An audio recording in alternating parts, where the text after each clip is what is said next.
will assume it's not too deep. Find out in a minute.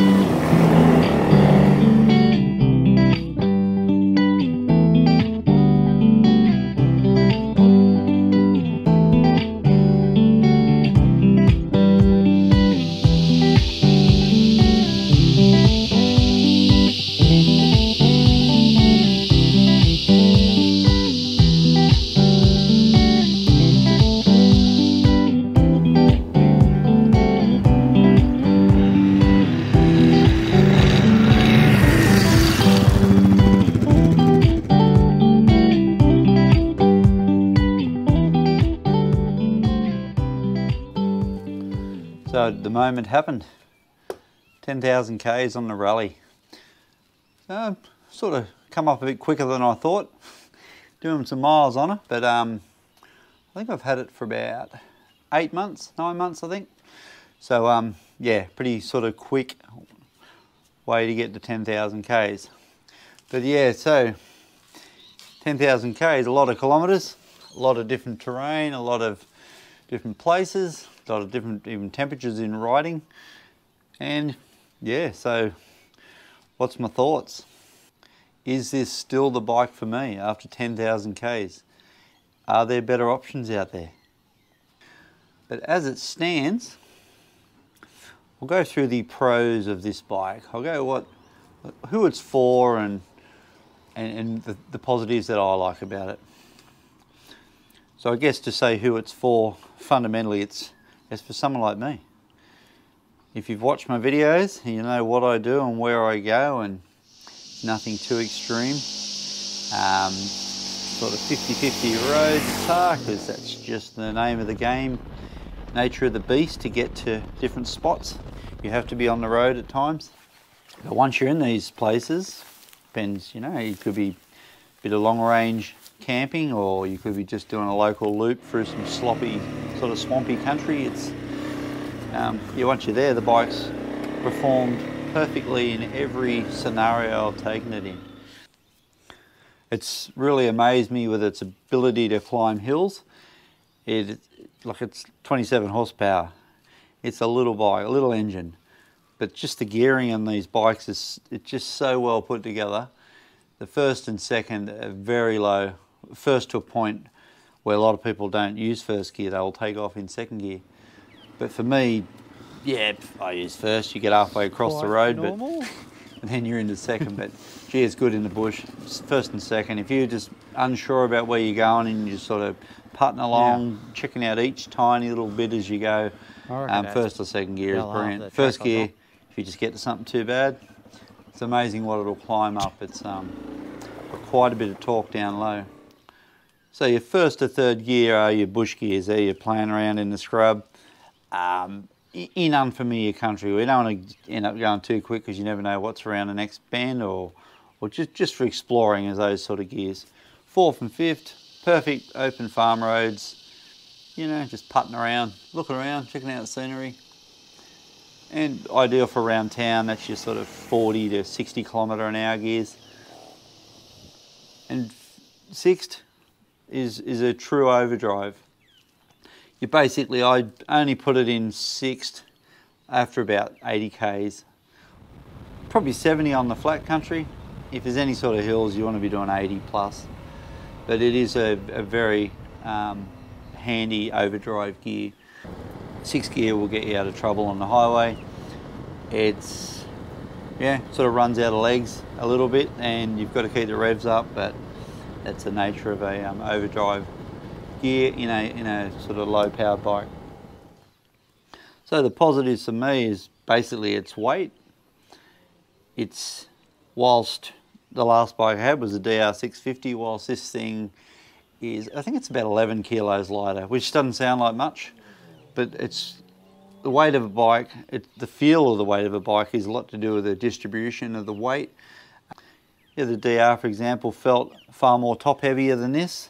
This bike, all its weight's below, it's down nice and low, so it has a lighter feel to it. I can noticeably move this around more than I could the DR. So this is 155 kilos, give or take, could be a bit more, a little bit less. I've taken some weight off, put some on, but it's pretty light for a good multi-purpose adventure bike. So where does this bike mostly shine? It shines in pretty rough, sloppy, slow-going country where there's trees across the track or there's anything to slow you down and screw you over on a big bike. This is where this shines. To a point where if you get in too much trouble, you just lean against your hip, you can literally bounce the thing around. You can pick up the back by the rear rack and I can physically drag this thing around in a circle. Whereas once you get 180 kilos plus, it gets pretty hard.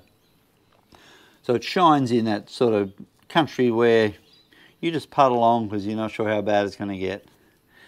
Second happiest area for these bikes, I reckon, is open farm roads. Just sitting on 70 to 80, just cruising along, load up with camping gear. Surprising, it doesn't make that much difference with camping gear on this bike for me. But yeah, on those open farm roads, just exploring and travelling, and yeah, absolutely shines in that country. Probably its least favourite environment is a highway, which is understandable. You're talking a small capacity bike. Yeah, just that highway speed, it's fine sitting on 90 to 100.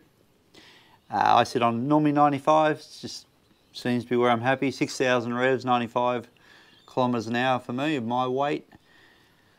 But yeah, like you could sit on 110, but you'd be 7,000 revs plus. You'd be giving the thing a hard time. 95 gets me where I want to go. You get there a tiny bit later, but you get there and the bike's not working hard. So little engine, look after them because they single cylinders have a bit of a hard life. So has this bike let me down at all? Any faults? It's been absolutely flawless in 10,070 Ks. Absolutely has not missed a beat. Starts instantly, runs exactly the same. Just from the day I got it to now, it's exactly the same. The only thing I've had 3 flat tyres, but that's just unlucky. So the last bike I had, 40,000 kilometres before I got a flat tyre. This one, yeah, I've got 3 already. All rears, which is a bit unusual. You think you'd get at least one of them would be a front tyre, but yeah, all rear tyres. But yeah, not a real drama. I've got a system sort of to change them in all the gears, so that's not a problem. So when these bikes come out, they come out with the stock tyre as an IRC, which is a pretty generic 50/50 tyre, cheapish, but well and truly capable of most riding most people will do. So this front one I've got on, that's the 10,000 kilometres, and it's still probably got another 1,000 kilometres left in it.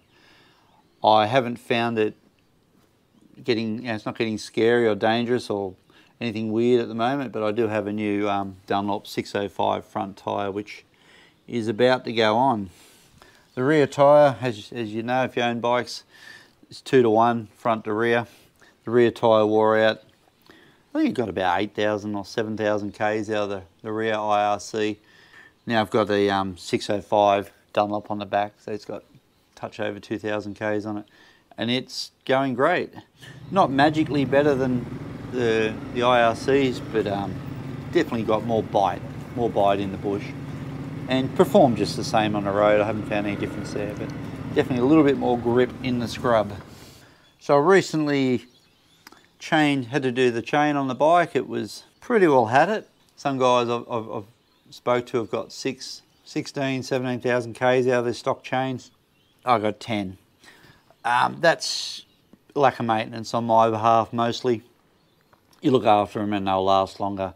But anyway, but now we've gone to top shelf stuff, a DID chain, which is yeah, like an X-ring chain. So this one should be fine for at least 20,000 Ks. I'd hope a bit more, and yeah, just look after this one. And so the ergonomics of this bike, they're a bike you would sit in rather than sit on. I remember I was umming and ahhing between a DRZ 400 and this one. Jumped on a DRZ, fully tricked up one, beautiful bike, but it just had that sitting on dirt bike feeling.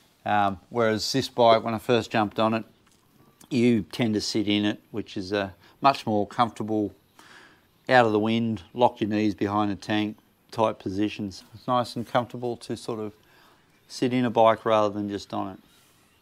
Pretty good wind protection from the fairings.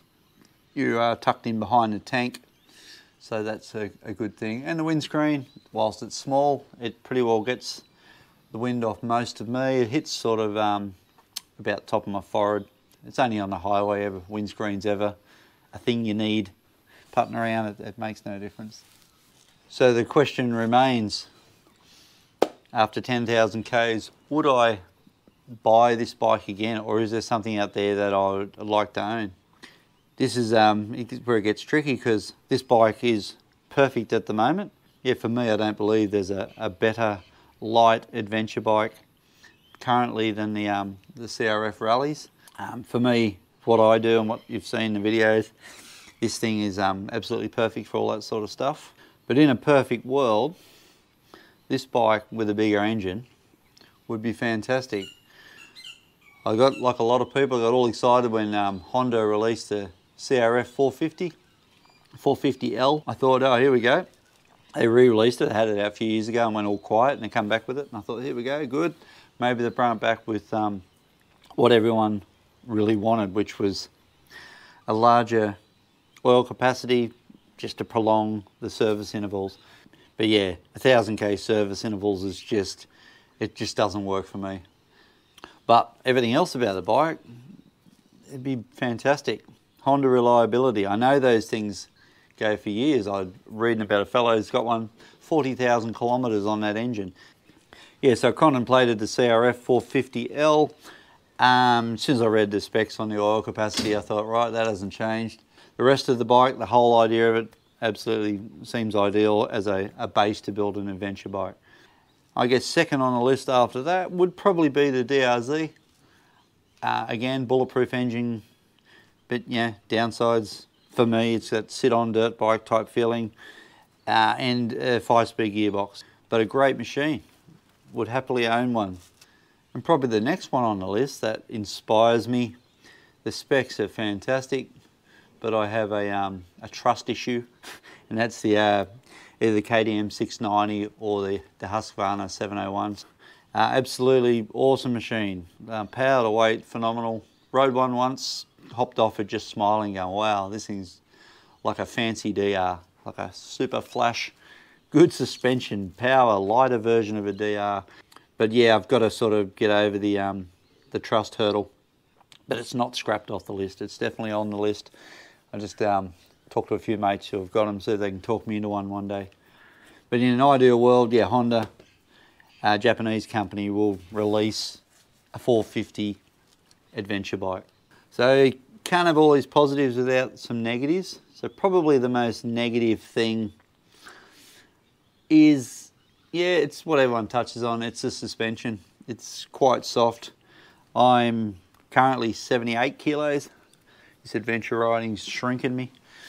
So, but yeah, it's, even at my weight, if you ride this bike, anything beyond cruising, if you go medium to hard on it, you'll be bouncing everywhere and bottoming out. I've only bottomed it out twice, even jumping it, but I'm not overly heavy. But it's definitely bottomed out or not, the suspension is very wallowy if you go on a bit harder than just cruising around exploring. So other than that, that's probably my only gripe with it, is the suspension. And it's not even something I'd change. I've had 10,000 Ks to change it, and I still just, it just doesn't need to be changed for me, for what I do. If you want to ride hard and jump, yeah, look, change it, do something with it. But if you want to explore like I do, yeah, it's fine, just as long as you're not too much over 80 kilos. So I have done a few mods to it, sort of, yeah, just little things, nothing too full on, like bar risers. I just put some accessory power to it, a pannier rack system, some soft bags on it. Yeah, a different front sprocket guard, like a metal one, I could clean it out a bit easier. And I put a different muffler on it, a Moto X pipe, for two reasons for that one. Just because, one, it's you know, 2.5–3 kilos lighter than the original one, and it actually sounds you can hear it now. I couldn't hear it before, it bothered me, it sounded like a postie bike, but now it's actually got a bit of thump and yeah, pretty cool noise to it now. Also put on a bash plate, put on a plastic AXP bash plate, which is a lot quieter than the metal ones when rocks hit them. And you probably notice I've cut the fairing down, which sort of for two reasons. One is I just don't like the look of the plastics, and I just think it looks better without the plastics exposing the engine, although it's a bit dirty at the moment. And two is you get a bit more air on the engine. Australia's a hot country, and yeah, come summer, more airflow on the engine radiator and keep it a little bit cooler. Cooling fan comes on a little bit less, I've noticed, with the fairing cut. I guess in summary, the Rally, for me and many others, is pretty well the ideal mini adventure bike. There's nothing really compares with it on the market currently in this style and weight. So Honda really hit a goal with this bike for a lot of people. So long as you're not overly big, they're not a bike for big people, or heavy I should say. Like tall's not a drama, but yeah, definitely not heavy for these machines. Little bike, mini adventure explorer, economical, reliable, fun, comfortable little machine. Definitely a win-win for Honda. So now all they got to do is sort out the oil capacity in the 450, and yeah mate, I think they've put a little fairing on it, make it look good. I think they'll have an absolute winner with that one. Alright guys, that's pretty well my thoughts on the bike. Still buzzing about it, still a great little machine. Suspension, a little bit down on power, only negatives. The rest of it's absolutely positive, and mate, stoked with the little thing. And many adventures to come with it.